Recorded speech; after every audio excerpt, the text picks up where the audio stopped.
cross-post our program, Armenian Bar Association, the Honorary Consul of the Republic of Armenia, Asparez News, and now CivilNet as well. So we thank you and we welcome you here today. Today's discussion is going to be an extremely interesting one. It's really about bridging a dangerous gap. Make no mistake, Azerbaijan today is engaged in a program to isolate Artsakh, and the clock is ticking. And business as usual is dangerous.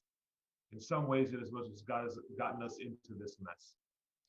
We must, as a nation, remain in a constant state of vigilance. And today, we have special guests here with us to discuss that state of vigilance and think about solutions, think about changes to our programs and the way we work in order to bridge that gap in a manner that will allow us and Artsakh to persevere as well as to develop in the future. And with that, I'd like to kick it over to Garo to introduce our guests for today.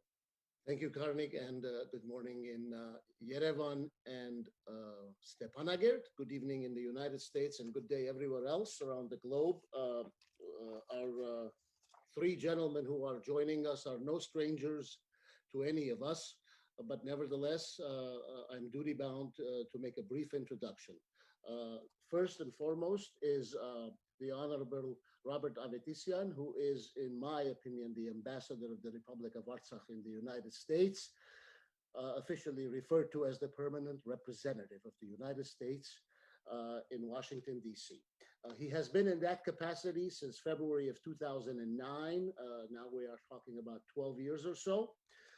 Prior to his appointment, Mr. Petrosyan worked as a counselor at the permanent representation in the United States of the Nagorno-Karabakh Artsakh Republic. From August of 1999 until February of 2008, he served on different positions in the Ministry of Foreign Affairs of the Artsakh Republic. He holds a bachelor's degree in philology from Artsakh State University and a master's degree in international affairs from the Fletcher School of Law and Diplomacy at Tufts University. And I should mention that the Republic of Artsakh representation since 1997 has been a constant presence in Washington, D.C. Mr. Petrosyan is the Chief Executive Officer of the office in the United States, which is registered with the U.S. government under foreign agent registration. He is many, many things beyond that. Most of all, he is a true Armenian who has served on a day and night basis. We know this because we speak with him at all hours of day and night. Next, we also have the young one in our midst who makes me very jealous, Armen Sahakyan. Armen Sahakyan is the future generation representative, in my opinion. He serves as the ANCA, Armenian National Committee of Armenian National Committee of America Western Region Executive Director capacity. In this role, he oversees the far-ranging projects and initiatives of the ANCA Western Region, including grassroots community development, public policy advocacy, coalition building, media relation, coordination of goals and priorities among the 28 local chapters in the Western region. Previously, he led the ANCA Eastern Region office for 4 years and has been active with the organization actually since high school, including the Leo Sarkisian internship and a Capital Gateway Program fellowship. He has taught government studies at his alma mater, Bloomfield College, as an adjunct professor. Additionally, has worked at the World Bank Group, the Permanent Mission of Armenia to the United Nations, and the European Institute. Several articles authored by Armen Sahakyan have appeared in a variety of national media outlets, including the National Interest, The Hill, the Christian Science Monitor, European Affairs, and CQ Researcher magazine. He has presented a number of conferences, including ones held in Georgetown, Columbia, and George Washington universities. He holds a master's degree, Master's of Arts degree in international relations and international economics from the Johns Hopkins University School of Advanced International Studies, and a Bachelor of Arts in International Political Economy from Bloomfield College. And now you know why I think he's the future. Our last, but nowhere near least, is the dear friend of mine, Mr. Levon Giragosyan, who when he was a lawyer, I think Karnig was 6, 7 years old, and I was barely out of high school. Sorry for dating you and kind of putting it in that context, dear Levon. Levon has been a practicing attorney going back many, many decades. I think I want to say 1970s, late 70s. 1979, I remember. I had looked it up once. He is a certified mediator of Los Angeles Superior Court probate section, holds an MA of philosophy and history, and has a lifetime teaching credential from the state of California. Well-versed in legal and historical aspects of the Armenian genocide of the early 20th century, in case anybody has been sleeping for the last 100 years. He has written numerous articles, lectured on the subject of the genocide itself, former instructor of government and history at various local high schools, and assistant professor at Glendale Community College and Rio Hondo College as well.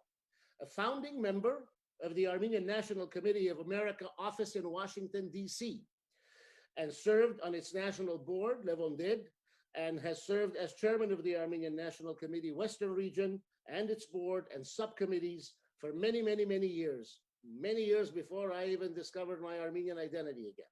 He has served as co-chairman of the California Commission on Holocaust, Genocide, Human Rights, and Tolerance of the state of California. He has also served on various Los Angeles city and county commissions, and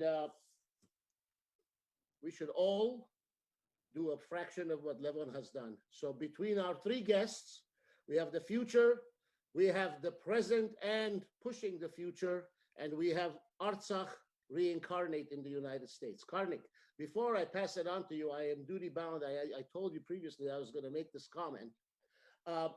You know, folks, Frontlines started as a brainchild of Karnig on the very first day of the offensive, September 27.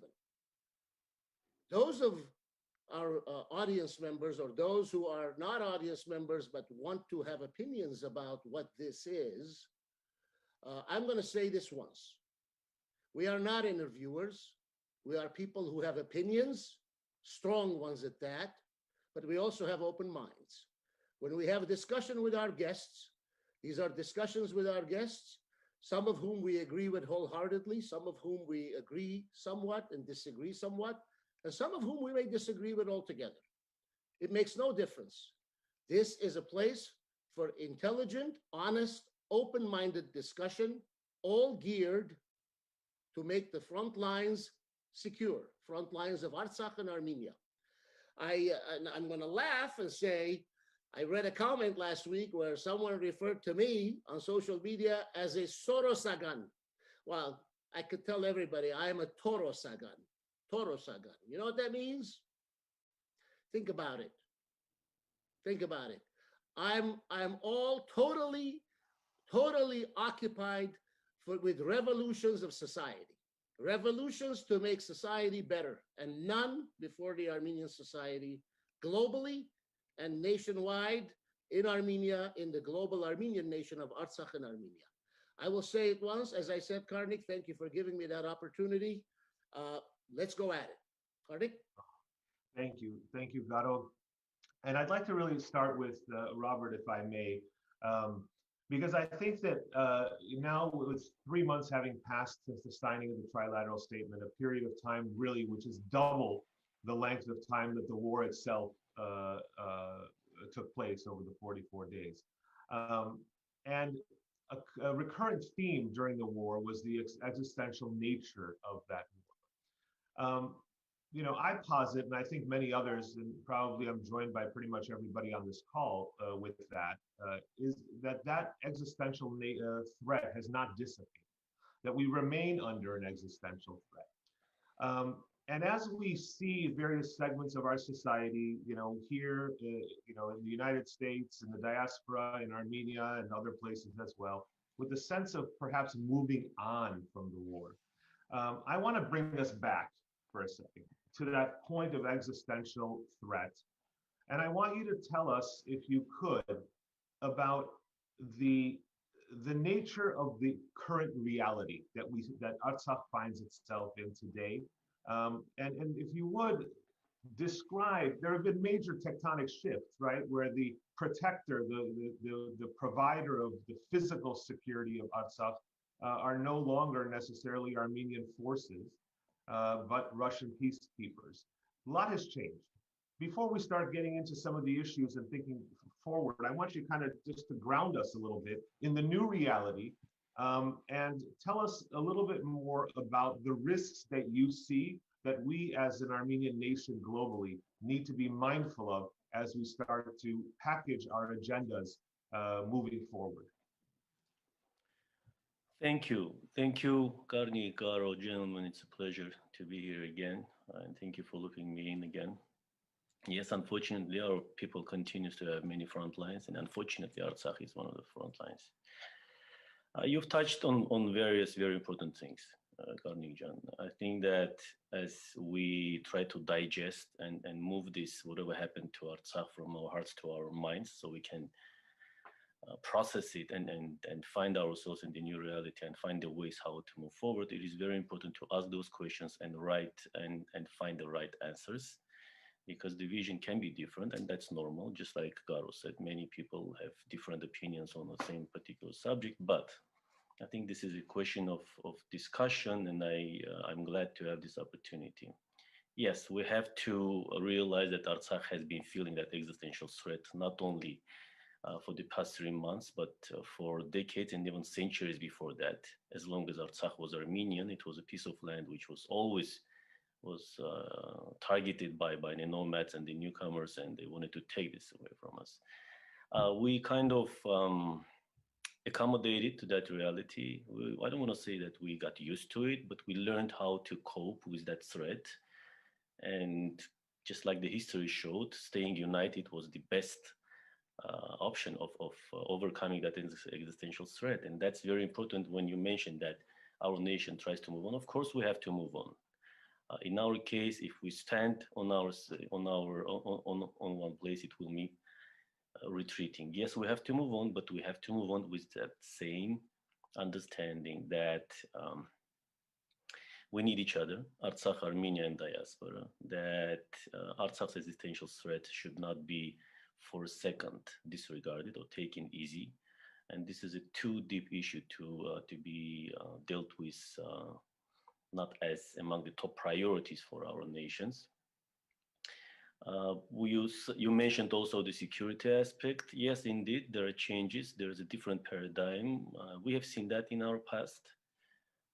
This is probably one of those periods when we again face that not so pleasant and very tough challenge when it comes to day-to-day security in Artsakh.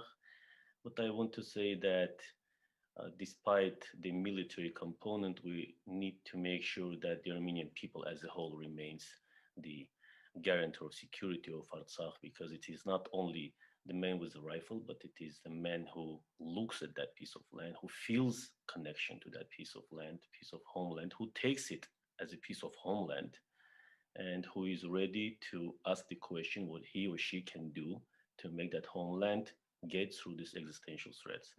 From whatever happened 3 months ago, we figured out that there is no time to think about, for too long, to think about what happened. We just needed to jump right away on overcoming the consequences. And the consequences, as you can imagine, are various and are numerous. From political viewpoint, there was an attempt to create the government of a national accord, which is now unites all forces which are represented in the government, which are not represented in the government. So everyone who has political force there now given the opportunity to be represented in the government, in executive part, the economic, with all the seasons, with all the demand for food and then basic needs, and in our attempt, the government's attempt to revive the economy, everything is happening, and we try to accommodate and kind of review the resources we have, so we can move forward as an economy. So we have accumulated all the resources, and we need to make sure that, just like I said, the Armenian people is behind us. Karnig, if I may, you talked about guarantor of security. You talked about a government of accord.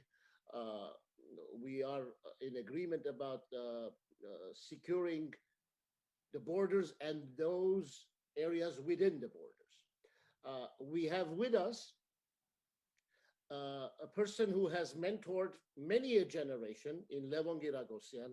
Over here, generations upon generations of new, devoted patriots who are conscientious Armenians that serve in many capacities to make Artsakh and Armenia a better, a safer place to live and to thrive in. We have in Armen Sahakyan the entire might of the service of the Armenian National Committee of America, particularly the Western region where we are engaged with on a regular basis with. What can you say in terms of what it is that these two entities, individuals, Levon is a representative of the Armenian Cultural Foundation with decades upon decades of service in many forms, and I'll allow him to comment on that. What can you say to them, Robert? And then let's hear from both of them as to what it is that they are doing that may be filling some or quite a bit of that void, and what can be done more. I know you're in Washington. They're busy with another impeachment, and I don't know if people are paying attention to what's going on to our homeland of Artsakh and Armenia, but we, Armenian Americans, or those of us who want to consider themselves American Armenians, it doesn't matter. We are both, and we cannot separate one from the other. So talk to us about those. Thank you, Garo. And I think that with your choice of Mr. Giragosyan and Mr. Sahakyan, you hit the jackpot in this sense, right? You're having people on this talk which kind of embody in their current capacity the major directions of the support we need, be it here in the United States or filling that gap, Karnig said, between the United States or our Armenian diaspora and Artsakh, right? Because Armen is a member of a team which has been fighting for decades for what is important for the Armenian people and for what is important for Artsakh. And Levon has been involved in many capacities, in very important capacities, and I have the pleasure and honor of working with them both during those more than 10 years of my tenure here. And this is not something I can add up to. We already read kind of their bios, right? And it already says a lot. We need those two pillars, which are not the only pillars, but they are very important as we speak now. We need to make sure that Washington, D.C. keeps talking about Artsakh, that security and self-governance in Artsakh, and the importance of that is very well comprehended in Washington, D.C. We need lobbying and we need promotion of our interests on the state level. We need also involvement of our diaspora as we try to rebuild of what we have, as we try to make sure that the population, the Armenian population of Artsakh remains majority in Artsakh, just like it has been always. And we need to make sure that everyone who wants to take part in that very noble service have the opportunity of doing so. And I think we have the people here who enjoy the trust and who have the knowledge to do the respective service, which I'm very grateful for. So I'm going to say age before beauty. Levon, I know you guys were doing some real significant work last week, the ACF. I think you had collaborated with AEF. What could you tell us about those latest engagements? Oh, I can't hear you. You're on mute. Well, here we go. I'll be glad to address that, but I want to thank you, Garo, and you, Karnig, for this opportunity and any forum that we have where we could reach out to our community to discuss this most vital issue, the issue of supporting Artsakh is commendable, and I do commend you for that. The ACF is an organization that has been in the Western region for actually this will be its 45th year. It was formed in 1976, a nonprofit organization that does every possible effort to help the Armenian community, first in the Western region and primarily in the diasporan community, then later on with Armenia. Right now, we have engaged in a program where we've sent substantial aid to Artsakh with the partnership with the Armenian Educational Foundation, which I was a member of years ago myself. I think it's a worthwhile organization that has done as much as it could to help Armenia and Artsakh. We've been engaged in now putting together funds to try and help the soldiers who have been affected, wounded, and we're not just talking about physical wounds. I mean, it's ironic when we talk about these issues, we only talk about something that we could see with the eye, but the destruction of the soul, the destruction of the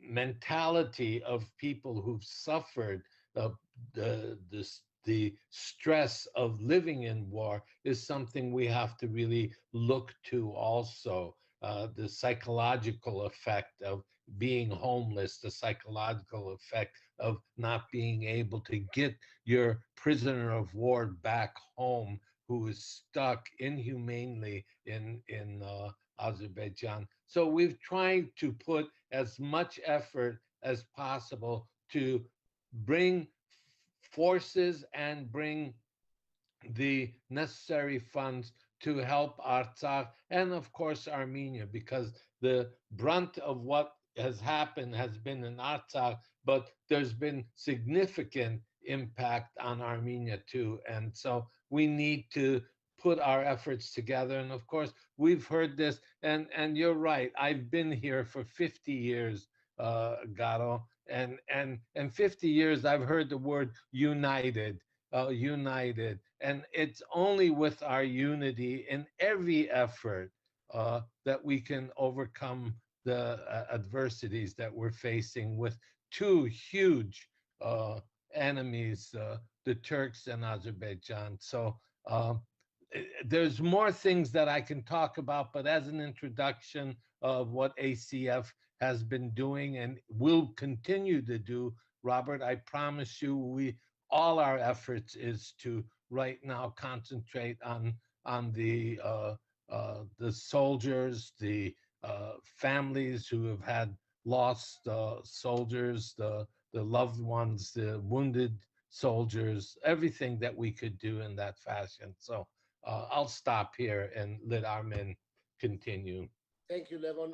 So, Karnig, if we let Armin come in. Yeah, I'd like to just, if I can just ask Armin to chime in, but I also want to kind of perhaps throw a few curveballs out there for Armin to field, if I may. And that is two main ones, really. I wanted to ask you about what changes, perhaps even nuanced changes in the legislative agenda or the legislative initiative do you see coming, given the changes on the ground, and in particular, especially I mean, here in the United States, we find ourselves now in a particularly awkward situation if one were to look at legislative agendas. And I want to address this because I want to ask you, quite frankly, because I've been dying to ask you this question. Does the role of Russian peacekeepers now in Artsakh complicate at all the legislative agenda that we have, given the climate in the United States vis-a-vis Russia? It's a particularly interesting situation, which we haven't had to grapple with, at least so directly.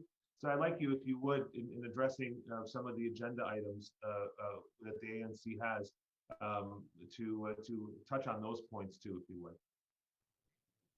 Sure. Thank you, Karnig, for the questions, and let me just echo my co-panelists as well in having me on this discussion. It's a pleasure, Karnig and Garo. I've been a long-time viewer of these discussions, so it's an honor to be a part of it this time around. And just by way of very quick introduction, in case our viewers are not fully familiar with the ANCA, we are the Armenian American Grassroots Advocacy Organization in the United States. So we represent the Armenian American community on the local, county, state, and federal levels on a wide variety of issues, of course.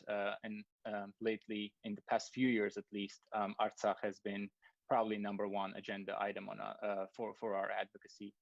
And it's going to continue so given the current climate and situation that we're facing collectively as a nation.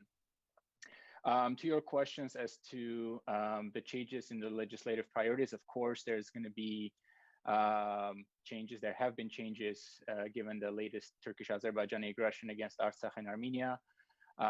These are primarily focused at especially hitting where it hurts for Turkey and Azerbaijan, for the war crimes, for the human rights violations, for their impunity, not just for Artsakh, but for the anti-Armenian pogroms in the late 80s and early 90s, for the, of course, perpetration and denial of the Armenian genocide. So we're definitely ramping up our efforts and exploring different avenues where we can undertake sanctions, as well as exports controls, both against Turkey and Azerbaijan. These are very complicated, very nuanced processes that require a lot of know-how and a lot of lobbying effort, because of course we're going to go up against the Department of Defense, Department of State, Department of Treasury, and Commerce.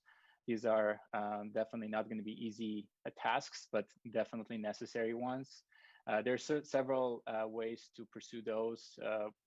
Some of them have already been implemented, partially independent of our own problems with both countries, and that's regarding the CATSA, the Countering America's Adversaries Through Sanctions Act, passed by Congress, that Turkey is currently under for its purchase of Russian S-400 systems.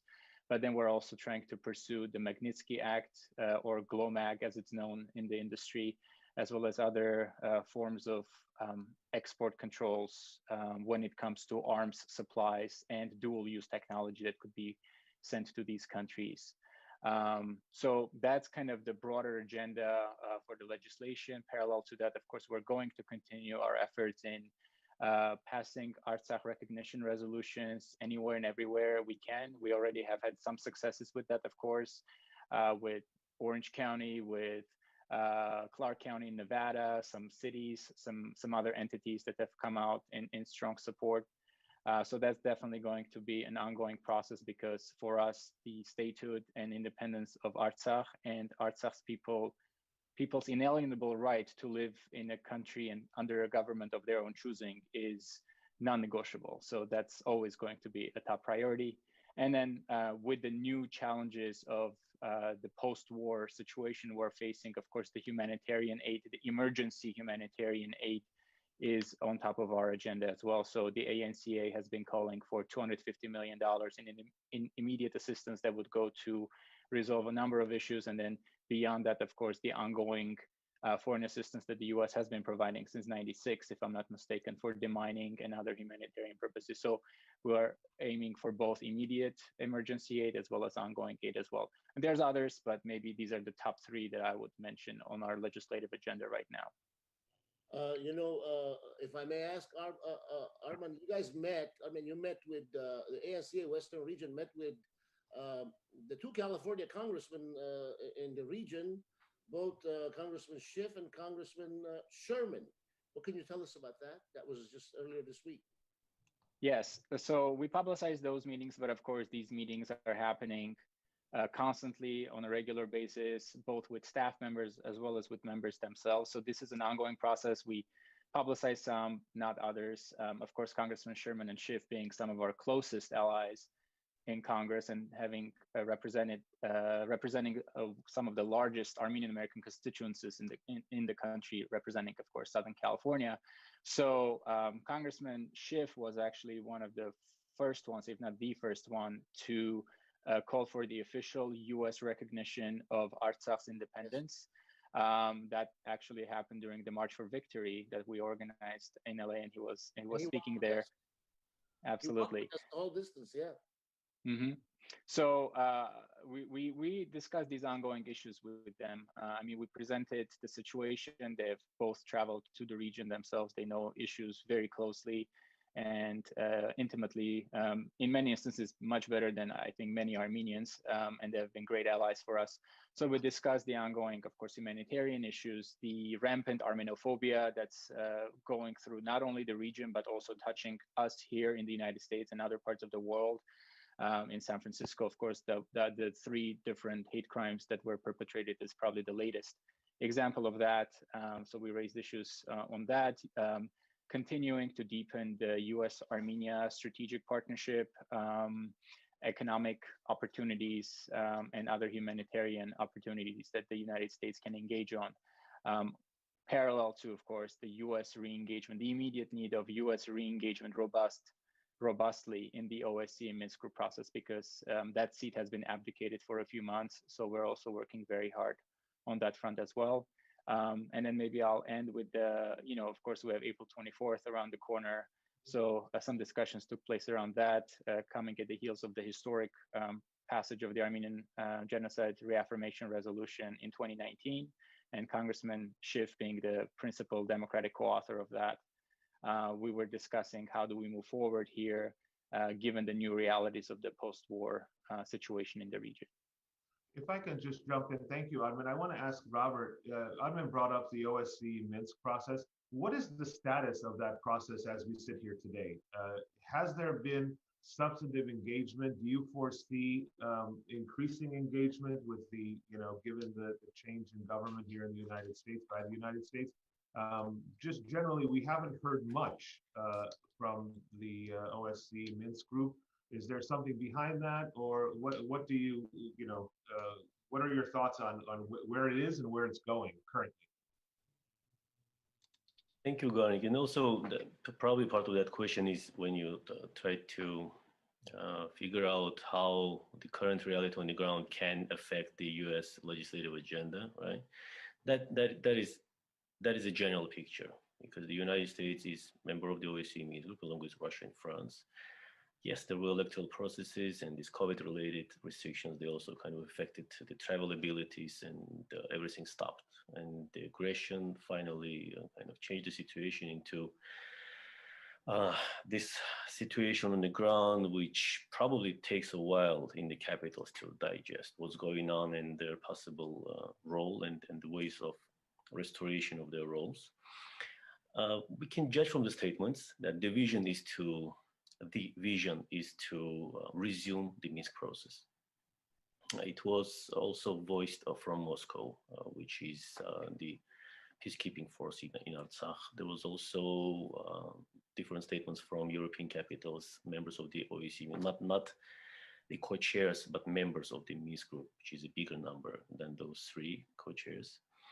Everybody is for the restoration of the Minsk group format. Everybody is realizing that there is a need for a very urgent humanitarian interference to ease the pain of local population, to ease the pain of people who were affected by war.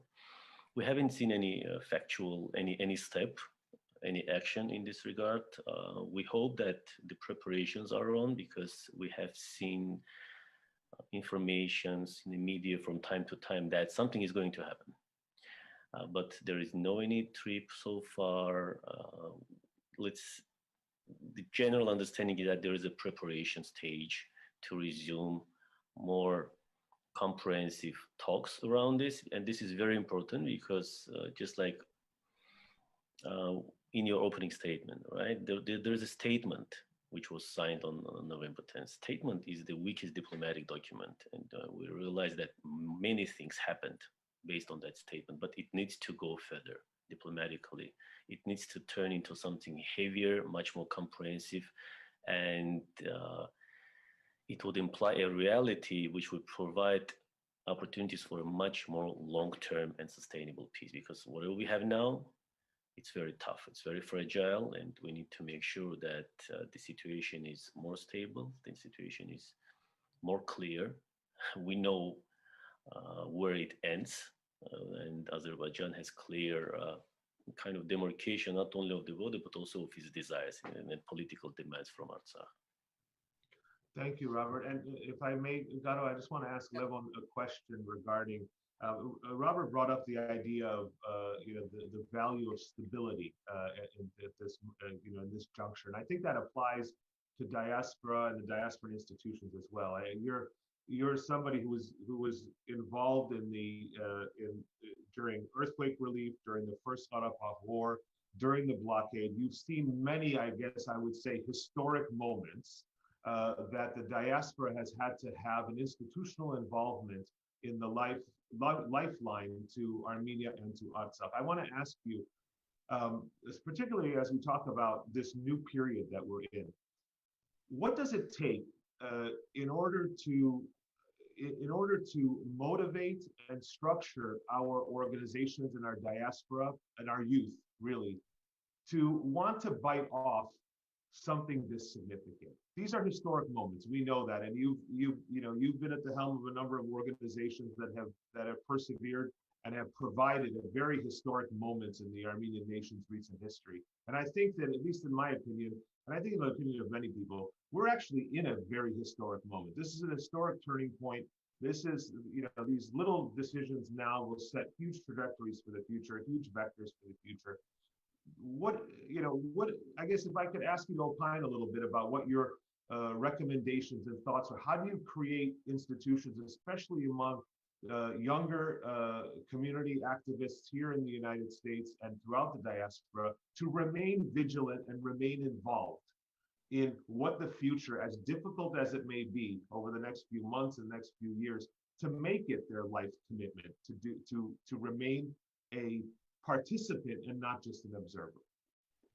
Well, that's a complex question, what you're asking, and I think there are multiple answers, and I'll try to see if I can come up with my opinion of what I've seen over the course of the years we've had an ebb and flow involvement through the years. As the crisis would develop, we would see people coming to the forefront and activating. I think that from the standard existing benevolent organizations, we've seen them step up and do what needs to be done. Is it enough? I don't think so. I think more needs to be done. But I want to go to the idea of the youth and speak to that issue. I think that in each country, if you're in France, if you're in Greece, if you're in Lebanon, or if you're in United States, the youth of the United States identifies and relates things based on their experience of what they see day to day. The issues of self-determination, the issues of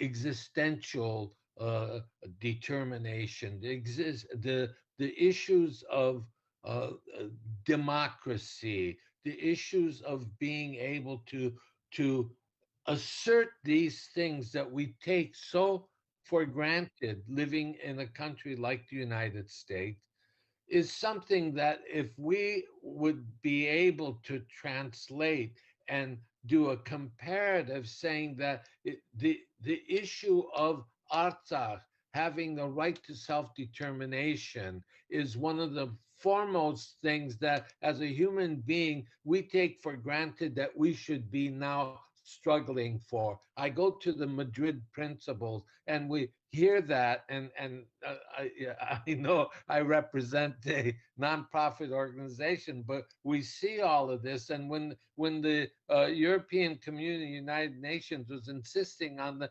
Madrid Principles, but recognizing the importance of territorial integrity, but the right to self-determination became like a non-issue. I think that if we can take this message to the Americanized Armenian youth and explain to them what this is, what is being asked of the Armenian people, I think that we could alert them and we could arouse this sense of national belonging, the sense of what is right, what is just. I think I take that on myself, and everybody else should take it as they want. We've failed to do that. We've expected the youth, just because something has happened, for all of them to fall in line. No, there's just too much going on in their lives to see that. I think it's up to us who see this, who understand it, and put focus on it, to really bring that home to them. The idea that the Azerbaijani government will not allow POWs to return home is unheard of thing. This happened back in Nazi Germany. Why aren't we making that message? Why aren't we telling our youth first that this is what we're facing, and that we need their support, their involvement, their participation? That's where I would, if I had the magic wand to get our youth involved, that's where I would start to do that comparative. Karnig, may I? Please. Levon, this is why you are Levon, because you are being very humble, in my opinion. And what you're doing to me right now, you're touching me, because you are exactly saying that which is defined by a far more intelligent person than I, and those of you who know will know. Success is the ability to go from failure to failure without losing your enthusiasm. I've never seen you lose your enthusiasm, but you're being humble, because I know for a fact that the ACF sponsors many students who are eager to visit the homeland. And last week, Karnig and I hosted Mane Tandilian, the Minister of Migration and Social Affairs of Republic of Artsakh, along with Diaspora Commissioner of Armenia, Chief of Staff of Diaspora Commissioner, and we talked about the bridge that exists or needs to be built between diaspora and homeland. Homeland, when I say homeland, I refer to it collectively, Artsakh and Armenia. But between the ACF, as you pointed out, 45 years of service, between the AEF, which I know to be since 1950, that makes those two organizations that you have been a member of and a servant in their ranks. That's 115 years of doing that which you are saying we failed. I don't think you failed. I just think you say that because you have set the bar high, and we are fighting against such ungodly odds, if you will, which reminds me of the Battle of 451, Avarayri Baderaz, the existential threat then that the Armenians fought to hold on to their freedom of choice vis-a-vis practicing Christianity. And for those who are watching this evening or this morning, whose names are Vartan, today is Vartan Ansi Sruptona. So I have to say, Levon, I agree with you. If you want to set the bar high, we will climb it higher. Yes, definitely we can do more. We can always do more. But I don't buy the fact that you have failed. You have not failed, my friend. You just have more work to do. And you will do it with the likes of Armen, with the likes of Robert in DC. Speaking of which, I'm going to turn it back to you, Karnig, because we don't have a format. We finish a program and we think, geez, I talked too much. I didn't give you a chance to speak. So go ahead. I wanted to ask on, in a follow-up to Levon's response, Robert, I wanted to ask you, the reason I guess I asked the question about, creating that, or how to build those institutions, especially among the young, so that they are involved, because I think that there was a message that was missed in this particular instance. And here's kind of how I'd like to phrase it. I'm going to not give a big historical standpoint, but after 2016, there was a lot of information coming out of Artsakh from the ombudsman's offices, from government offices, from Armenia, from ombudsman's offices regarding Armenophobia, regarding the existential threats. There were publications about the fact that, that the eradication, ethnic cleansing of Armenians is high on the agenda. A word spoken in the Azeri parliament, a word spoken by the head of state, by diplomats throughout the world. And I have to say, I really do think that those that were accustomed to consuming that content and that information, which is probably everybody on this call, were not surprised when that was the battle cry that came out on September 27th. But I do believe that there is a large segment of diaspora Armenians that learned of the fact that Armenophobia is a powerful force that is creating political and military impetus on the ground on September 27th. And the reason I'd like to ask you a question about this, Robert, is I do believe that if there's anything that we've learned through this period is that crisis creates these connections. There are an infinite number of connections that have been created among our diaspora, among the diaspora, Armenia and Artsakh.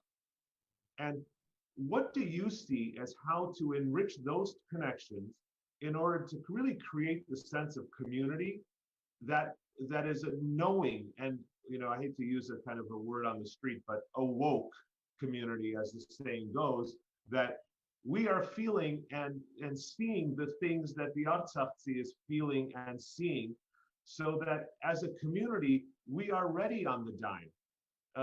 There was a lot of PR messaging that we felt that we were behind the eight ball. Sure, when somebody starts a war, it's planned. No question about that, and all those avenues are already in place. But we should have been feeling what the risks that, at least in 2016, we should have been feeling those risks the same way the Artsakhi felt that risk. And I feel that while some portion of our society did, I don't think all of the global nation of Armenians did. And I wanted to ask you, do you see that, number one? And number two, are there ways to enhance our connection that is not necessarily the traditional ways that we have been doing it? I think that when people have friends that they pick up the phone and call, when they have relationships, these are real bonds. What can be done? What do you see as beneficial in this moment that we're living in now to perhaps, to strengthen those bonds? Unfortunately, nothing beneficial at this moment, because normally victories, they unite more than these tragedies. But still, there should be a lesson again, unfortunately, another lesson should be learned. At least everybody on today's call, and I'm sure most of your viewers, they share that importance that, just like you said, the only victories we had registered through our lifetime or our forefathers did, that was due to the unity. The unity which brought to miracles. The victory in the first war in Artsakh brought to miracles. I think that in general, if there is a word for that, it would be education or raising awareness. I believe in education. I believe that our young people, they should be brought in a manner, they should be educated in a manner that they realize again, what is Artsakh for them, even living in the diaspora. What is Artsakh for Armenia? What is Artsakh for the Armenian homeland as a whole? And what is the way that they can get involved? Also, I think that we have, also I know that Armen and Levon and you all and many people were fighting for this cause to make people realize that there is a clear connection between the Armenian genocide and the problem of Artsakh, because as we know, diaspora, it is the consequence of the Armenian genocide, mostly, right, before the Soviet Union collapsed and people again began to migrate. In the diaspora, there was not a sufficient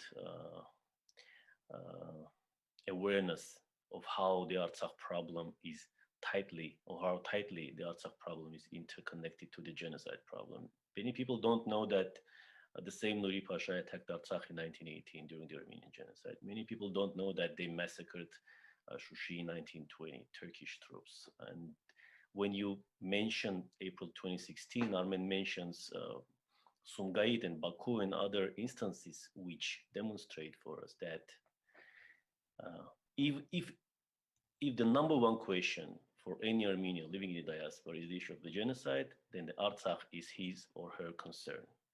And the way of preventing that genocide or punishing the perpetrator is to strengthen Armenia and strengthen Artsakh. I think education can be one of the ways that we can strengthen that bond. I think the 21st century provides us with so many opportunities, these online meetings, these ways of staying connected. Visits were very important, and they remain very important. When people visit Armenia, when people visit Artsakh, they find answers to so many questions. So all those organizations who are in major Armenian diaspora centers, when they organize annual trips to homeland, I think those were very also effective, and they helped us to raise a proper awareness. Eventually, it will be impossible to accumulate the entire diaspora. I don't think so, but we should try to involve as many circles as possible. And if anyone is planning just to learn, I mean, we are in a situation where we have a perfect configuration. We have all the structures, we have strong church, globally represented, we have Armenian organizations. Every sphere of a life, of human's life, is kind of covered by Armenian organizations now. If somebody is involved in education, they can go to Educational Foundation or ACF. If somebody is into political lobbying, they can meet with Armen or share their ideas. But there are so many things which should start from families. And I think the parents also, they have this big responsibility of trying to bring in their kids the Armenianship in its best. Honestly, I don't think that I have the united or unique question answer to that, but I think that it is a combination of several factors, and the education would be central in all this. Education, proper education, knowledge of your history, and knowledge of that bond, how we are all interconnected to each other. Thank you. I want to follow up on that, if you don't mind. I'd like to jump in here. I think that my earlier point of getting the youth having this comparative understanding of what they think human rights is about, and the denial of that to the Artsakhis, to Armenians in Artsakh, is a very important point. And what Robert mentioned is also the contact, the personal contact. And so the Armenian Cultural Foundation has engaged in multiple fronts trying to now possibly send individuals who would engage with the families of fallen soldiers to distribute aid, to distribute money, to distribute their presence there. I think the idea that when we do come in contact, and Robert, you remember a whole group of us came to Artsakh when we took the infamous or famous fire truck there.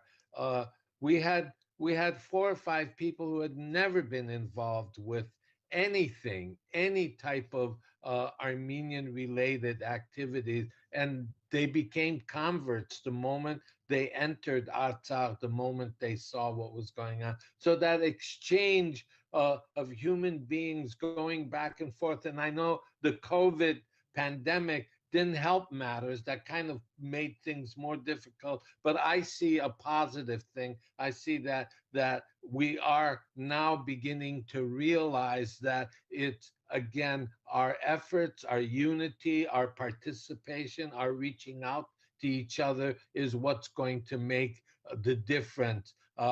Thinking that things that existed the way they did in the past no longer, we have to create a new paradigm, and that new paradigm is that je suis Artsakh. If I can say that, I am as much Artsakh as you are, Robert, and if I can instill that in my in the youth and have that militancy of that's who I am, I think that we could start that. The ACF and organizations like the AEF and the AGBU and the Armenian missionaries, they're all trying to do what they can, but there's this one missing thing that has to be inside the human element between Armenia, Artsakh, and the diaspora, and that can come by our encouragement, our participation. I see a positive thing. I don't see a negative thing, Robert. I think we're going to overcome this, as we have in many other ways. Levon, that's the Levon I know, and that's the Levon I love and respect. You said things, Robert, that makes me think. It makes me think of what Karnig always discusses with me throughout the week about connecting the dots. Karnig has this thing about connecting the dots. So if I can take that that style of work and apply it here, with the foundation of a Levon Giragosyan's service and the organizations that he is referring to right now, and rightly so. And with the needs that you have articulated, I am reminded of the plague of 1920, much like the pandemic of 2020. And when we talk about the second genocide, the Artsakh War was exactly an attempt to commit a genocide yet again. I look at genocide of the 20th century not as 1915, April 24. I'm sure most people know what I'm about to say. I look at it 1915 until 1923, an 8-year campaign of extermination of Armenians from historic Western Armenia, being driven and being dispossessed of their land, their homes, their fields, and everything else, and butchered along the way. The Artsakh War, which was going on before September 27, was a war of isolation.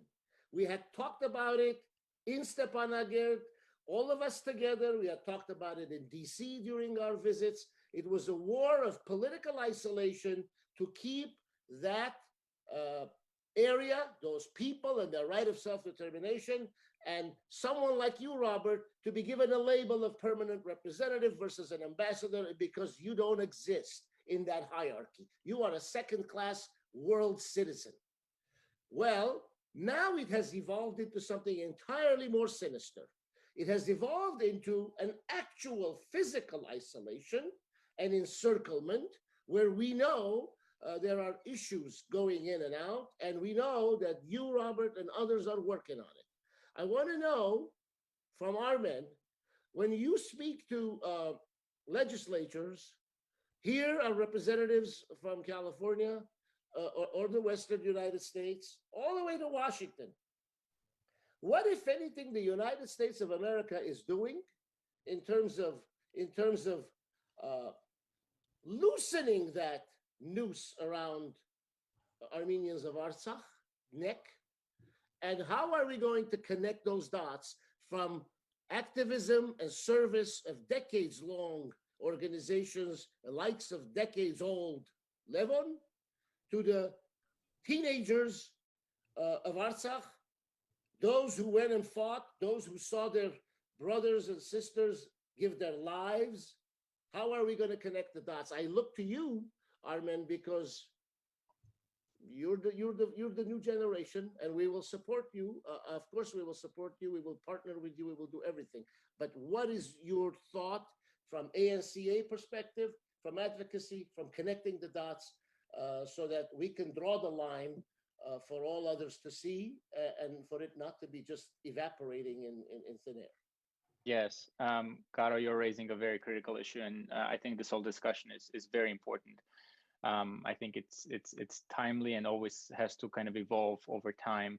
I'll say from ANCA Western Region's perspective, at least in the last year, we saw an outpouring of interest and support for the organization, especially from the youth. I think in our organization's history, we probably hosted the biggest class of interns. We had more than 30 interns just in 2020 alone. Of course, COVID was part of the reason that, there were limited opportunities, and we quickly shifted our gears to allow for a virtual internship. But beyond that, I think the youth is really interested in trying to see how they can make their imprint on the Armenian American policy advocacy world in general. Of course, not all of them are going to end up being lobbyists, but I think having that know-how and also learning from other prominent individuals in the community, be that our consul general or ANCA leaders or community leaders or permanent representative of Artsakh, I think it's critical for the youth just to be learning from the older generation and trying to understand and parse out. I mean, I recall being a Leo Sarkisian intern and having Mr. Avetisyan visiting us to lecture, and Artsakh issues sounded so complicated at the time, like we need to tease these out, and not just for the youth, but for our community writ large. But I think the nuance of the Armenian American youth is in the fact that many of them are first generation Americans, especially with parents who came from the Middle East or from former Soviet Union. So they, I think, understand and appreciate the power that they have as citizens of a democratic country.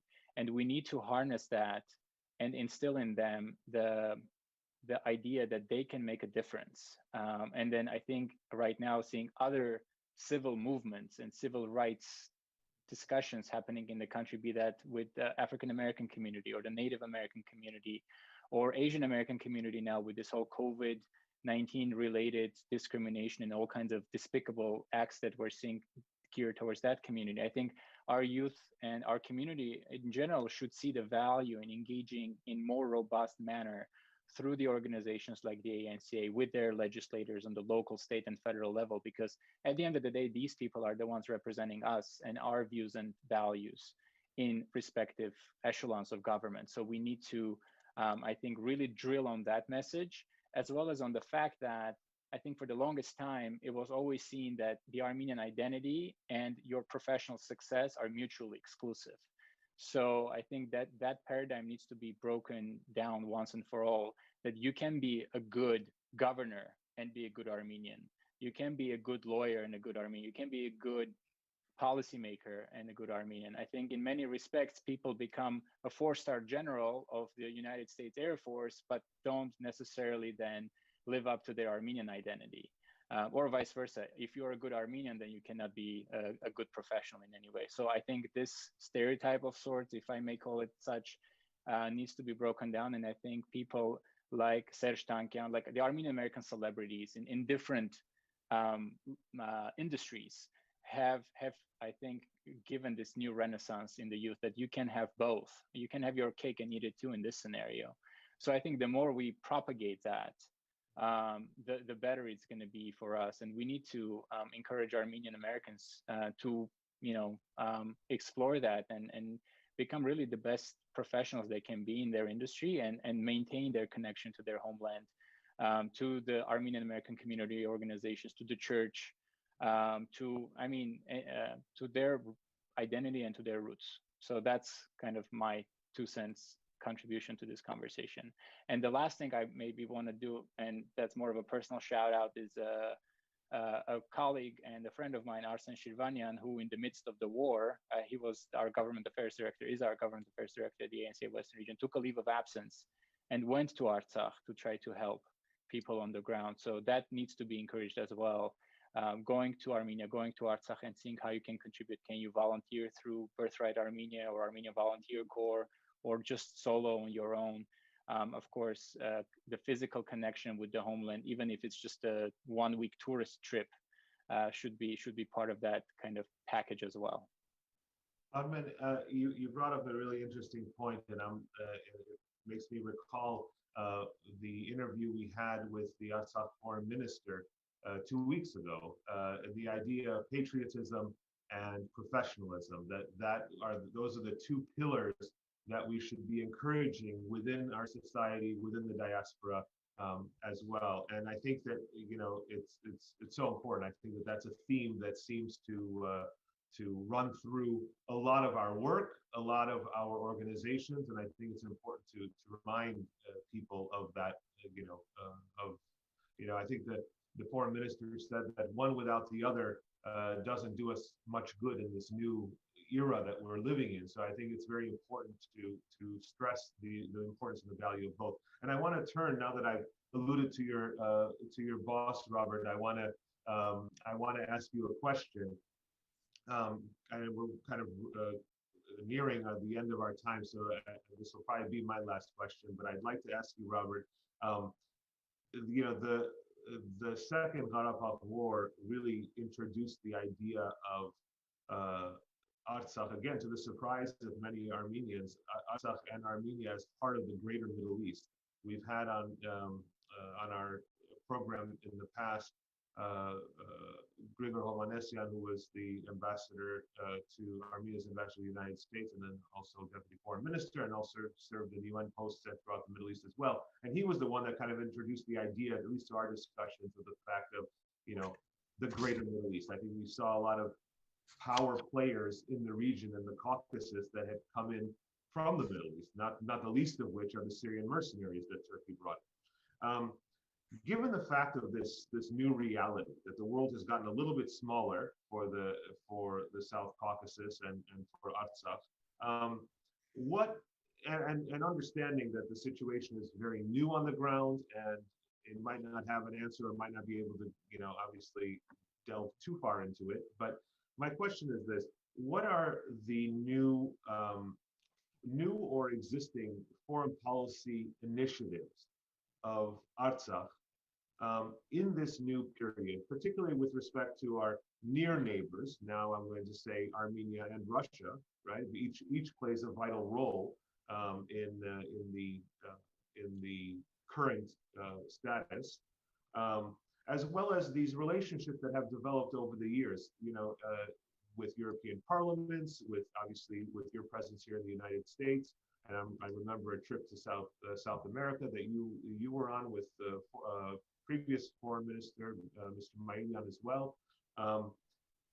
What are the main foreign policy agenda items that are either in place now or that you see coming down the pipeline?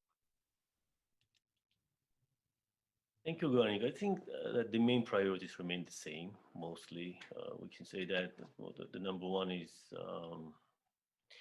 the comprehensive and much more sustainable solution of the conflict between Artsakh and Azerbaijan. And of course, Artsakh's recognition of Artsakh's sovereignty, that's also very important. And that question is very closely interconnected with the question of the security of Artsakh. The tactics will be different, but just like you mentioned, we've been trying to make a global presence to the extent possible, to go from a capital to capital, to meet with local political leaders and with our community, which is also a very important part of Artsakh's foreign policy agenda. We can say that, yes, with the new reality, it didn't switch our foreign policy to a very significant shift. No, we still will fight on the diplomatic field, on whatever possible field we have strengths for, to make sure that Artsakh is secure, that Artsakh is prosperous, that Artsakh remains Armenian, that it will be a home for every Armenian who feels himself a part of the Armenian homeland, right? And we will continue to have constructive relations with all the major capitals, with all those who are willing to hear about Artsakh. Again, education will be an important part of all this, just like Armin said, yeah, it is a complicated issue. Even it's tough. It's tough, but we need to spread the word. We need to educate about Artsakh. And of course, we have to turn to it.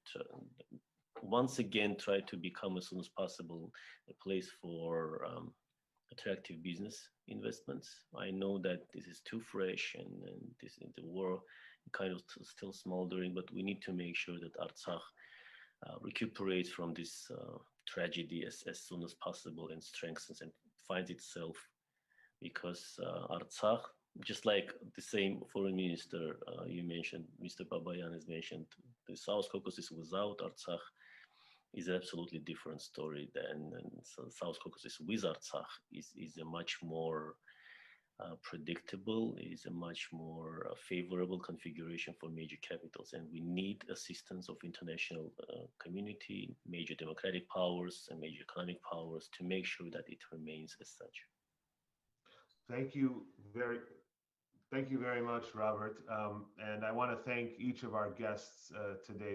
This conversation really deserves not the hour and change that we had today, but many hours. And we do hope that you will join us again, each of you, as we move further along in this new narrative, and opine and give us your thoughts and ideas, and really try to garner the excitement and the support of for this new reality as we move forward.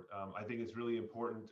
We're really happy to have done this, quite frankly, and this is really one in a series that we're looking to do, where we're going to be bringing together diasporan players with Artsakh representatives and players on the ground, and really try to, at least in our program, forge some thinking about what those connections could look like as we move forward. So I want to thank each of you for taking the time out, especially Robert, given the time. Now I know now by you it's about almost 1:30 in the morning, so we appreciate you joining us. And of course, Admin and Levon, thank you very much for joining us, and we hope to see you again soon. I'm going to kick it over to Garo for some final thoughts.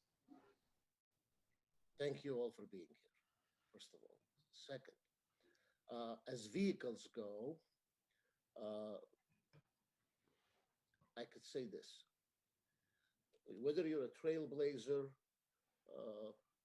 like a Levon, or you are a true blue soldier like Armen, a vehicle is nice to have, because you can travel that journey with a good, solid vehicle. And these organizations, the ANCA Western Region, the ACF, the AEF that was referenced, are very good vehicles. They require passengers who are active, not just sitting on their hands, to join in the journey. And it's a journey. It's not a destination. It's a journey that everlasting keeps on going. Robert, you have been there in Washington, and I cannot think of anyone more appropriate to be the face and the voice. I have seen you at work in Washington. You are an unsung hero as far as I'm concerned, and I want to thank you for your continued service. I would like Karnig to do something a little different. Since Robert had final remarks, if Levon, would you say any closing remarks? I would love to hear from you, Armen as well, and then I'll give my parting remarks, if we can go another 5 minutes max. Levon? Yeah, okay. Well, I think the vehicle that you were mentioning, Garo, is very important. But I think that all these vehicles have to hook up together, and we have to be this large train that would move into these areas and do what they need to do. I think the more we talk about the issues of importance and the challenges that we have, the more our community, particularly, I can only speak for Diaspora and Los Angeles, would be more alerted and more ready to leap into being activated and support the overall Armenian movement, the preservation of the Armenian identity, and of course, strengthening of both Artsakh and Armenia. I commend all efforts. There isn't one person that I could say that doesn't help. Every little bit, it counts because of our numbers. And so I thank you guys, and keep up the good work. Amen. Yes, I'll just echo what's already been shared. I think the very simple yet powerful saying of strength in numbers really resonates true these days. We can see that in the March for Victory that we held during the war. Even despite COVID pandemic and all, we had 150,000 people show up in the streets of LA in show of solidarity and unity and strength. So these vehicles too not only require passengers, they require fuel as well. I think that primordial human need for being connected with a group and contributing to that as an active member is critical. So whatever organization it is in the community, I think my appeal is for everyone to get involved in one form or another, as simple as a monthly small donation, all the way up to becoming a board member and guiding the policy decisions of respective organizations in sports, youth, philanthropic, political, religious, you name it.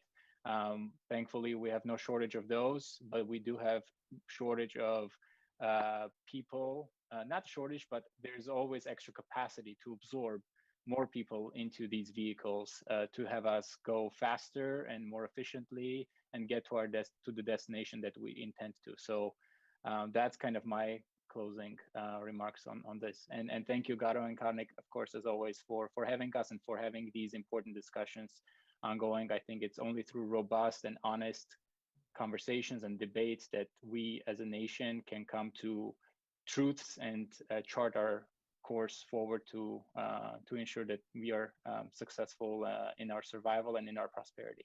Thank you. Thank you all. And since we are speaking of vehicles, Karnig does it at the beginning of every program. I don't think I ever have. I want to thank our vehicles that permit us and give us the opportunity to have these discussions, from all the way from ＳիվիլՆեթի in Yerevan to Aspares in Los Angeles, to the Consulate General's site in Chicago, the Honorary Consulate General, and of course, the Armenian Bar Association. And I want to close by saying the following. Arman Tatoyan, the human rights defender, people are telling me that my tone of voice is low, and I've been trying to all my life to keep it down, and now they want me to speak up. Arman Tatoyan said, I urge everyone to sober up. He issued a statement on Monday, and he said, I urge everyone to sober up. Of course, he was addressing it to the government and opposition in government and all the different things going on in Yerevan these days. And he said that which is true. Our country is facing serious challenges. The vital rights of the border residents are violated or seriously endangered. There is no predictability on the issues concerning them. The Azerbaijani authorities threaten Armenians with a new war and speak about the population of our country in the language of threats. It is necessary to apply procedures for crimes against the socioeconomic rights of the people, and all their human rights must be guaranteed. I don't know what it's going to take, because these are the real priorities of our brothers and sisters in Artsakh, of our brothers and sisters in the border villages and regions of Syunik and elsewhere in Armenia. And we in the diaspora, I could speak for myself, and I think many others like me, we kind of like to see the government and the opposition in Yerevan to stop going at it and pointing fingers and get on with the business of rebuilding and strengthening Armenia, regardless of who it is that's going to end up being in power. I really don't care, quite frankly, because without a strong diaspora, you don't have a strong Armenia. But guess what, folks? Without a strong Armenia, you don't have a strong Artsakh. And without Artsakh, you have nothing. Good night, everyone. Thank you. Thank you. Good night. Thank you, everyone.